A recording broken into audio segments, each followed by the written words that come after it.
You will not regret voting for me. I will give you electricity. I will give you security if you all vote for me.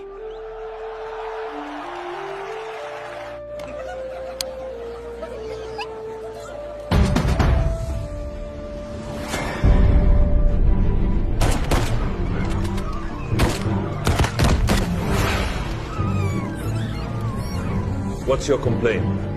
Sir, the insecurity is getting out of hands. Let me eat first, please. Adi, your candidate promised us electricity. And yours promised us good economy.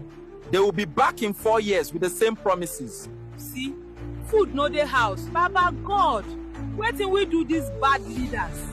4 years, they come to us with fake promises. Most of us believe them, while some know the promises are fake. Our leaders are selfish and wicked. For how long shall we continue to live like this?